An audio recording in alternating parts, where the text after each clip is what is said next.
Hello again everybody, and welcome back to Fujit's Blitz, and this is another real history video. I'm going to be looking at the top 5 worst tanks ever produced or designed or considered during World War II. And today we move on to number 2, the Panzerkampfwagen 8, aka the MAUS. Okay, this one's going to be a bit controversial, but we'll see why. Those Germans with their panzer formations doing that lovely blitzkrieg. At least that is what we all think. That blitzkrieg or lightning war was the mainstay. However, by mid-1943, this tactic was almost obsolete, and the Germans were in the process of producing ever bigger and ever heavier tanks, ranging from the Tiger II to the super heavy 73-ton Jagdtiger that we saw at number 4, which has the distinction of being the heaviest tank to have ever seen action during World War II. However, the Germans were not content with these big heavy tanks such as the Tiger II and the Jagdtiger, and they had planned an even bigger tank, with the initial plan to have a heavy tank in the region of 100 tons. This was the initial origin, way back in 1942, and both Krupp and Porsche were given the task to design a tank that weighed approximately 100 tons. Initially, Porsche of Tiger P and Ferdinand fame won the design for the hull, and Krupp was awarded the design for the turret, a tank that was initially designated Mauschen, or Little Mouse. The hull of the Porsche tank weighed approximately 120 tons, whereas the turret of the Krupp tank weighed around 57 tons. This was hardly little. Development of this tank, which was nothing more than a large brick, to be honest with you, continued apace, and it was ready by the end of 1942. But the Panzer Commission requested that the design just wasn't good enough, and they wanted the turret mounted on the rear, which meant a completely redesigned tank. But approval had been given by Hitler for the production of a trial vehicle to be completed by 1943. At this stage, there were 2 designs doing the rounds. There was the Krupp's design, which is known as the Tiger Mouse, and there was Porsche's design, which was known as the Mouse.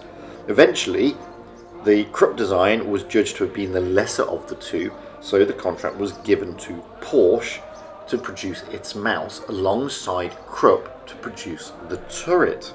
By this stage, with the design changes in place, the revamped Mauschen was renamed the Mouse, and it proceeded to a wooden mock-up by the start of 1943, and unsurprisingly, Hitler loved it and ordered that it should go into production and trials.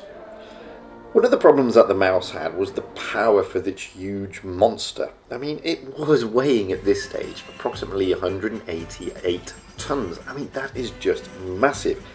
And Porsche developed an engine, well, it designed an engine, which was a supercharged V12, which was planned to deliver a whopping 1000 HP. The engine, however, had not been made, and it was a pipe dream in real terms. So instead, they turned to Daimler-Benz, and they took the DB603 engine, which was used on the Me-410 heavy fighter plane, and stuck that inside instead. That produced 1,200 horsepower, but because of the way the engine was all set up, it only delivered just over 1,000 horsepower to the actual transmission. The thing about the Mouse, however, was the armour. I mean, that was what it was all about. This thing was meant to be indestructible, pretty much like the Titanic was meant to be unsinkable. And this tank had tons, literally, of armour. Initially, Krupp's turret had 250mm frontally and 200mm on the side. That was eventually reduced to keep the weight down, yeah right, to 225mm on the front and 180 on the side. However, the hull armour was still 200mm at the front, 150mm at the rear, generally the weakest part of any tank, and 80mm on the side, which was increased by 100mm by the side skirts, making a whopping 180mm on the side of the tank. Which, when you consider the size of the tank meters wise, I mean, this thing was not small. you can understand why it's pushing close to 200 tons. Another thing that they needed to consider was the armament. Now initially they started with what was effectively a naval gun, but that was impractical. So instead, for the main armament, they installed the recently designed 12.8cm Pak 44 as its main armament. This was a heavy German anti-tank gun, and by all accounts it was more effective than the famed 88. And as its coaxial gun, that's normally the little machine gun that sits alongside the main armament, they stuck in a 7.5cm KWK Al-37 howitzer, which you would have found on the Panzer IV, oddly enough. So this was a tank that had two guns for the price of one in real terms. Pretty much like the T-35 and its multi-turrets. The thing is, it didn't have a whole machine gun like most tanks. The reason being is that Porsche and the designers thought that if they put a machine gun into the hull, it would weaken the armour, so they just didn't bother, and they thought, wow, why do we need it? No one's going to penetrate the damn thing anyway. Which is not, not that far from the truth. Running gear and suspension was also a problem for this monster. And initially they planned to use a modified version of a Tiger suspension, but it just didn't work, what with the weight of the tank. So they went back to the drawing board, and Porsche really liked his suspension on the Tiger P, so they modified that even further.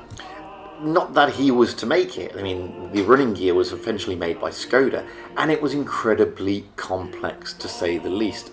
The tracks were also incredibly complex.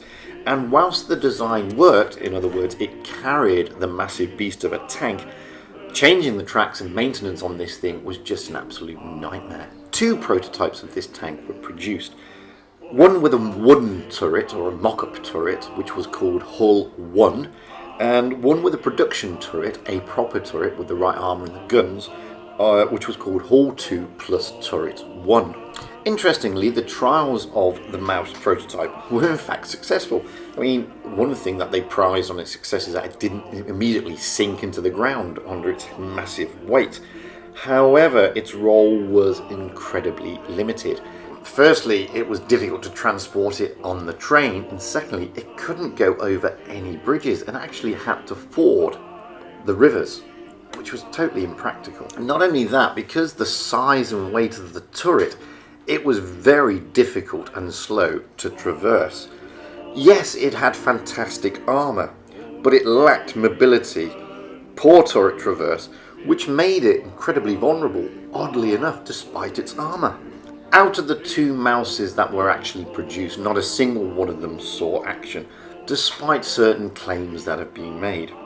Hull number 2 was sent to Kummelsdorf to protect the Army I command from the advancing Red Army, where it was destroyed before it could be captured.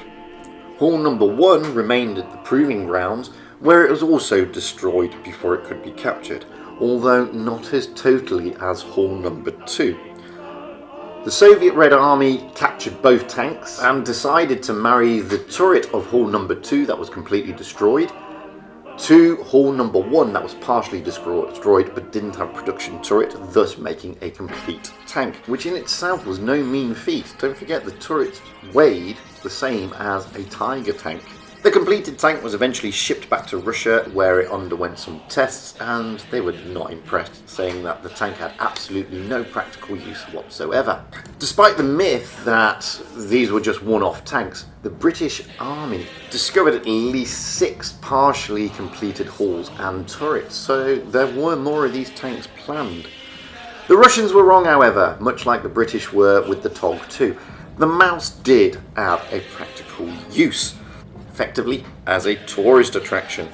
The only remaining MAUS resides in the Kubinka Tank Museum in Russia, where it really is their prize and the massive draw for the crowds. Also, like the TOG-2, the MAUS also found its home in combat in the game World of Tanks and World of Tanks Blitz, where it is renowned for being almost impossible to destroy. And unlike the real tank, it does seem to manage to move around the maps quite easily. I have been Fujit. That has been my number 2 on the list, the MAUS. A super heavy tank that really didn't have any practical use whatsoever for the war, other than the Germans' infatuation with bigger is not always better.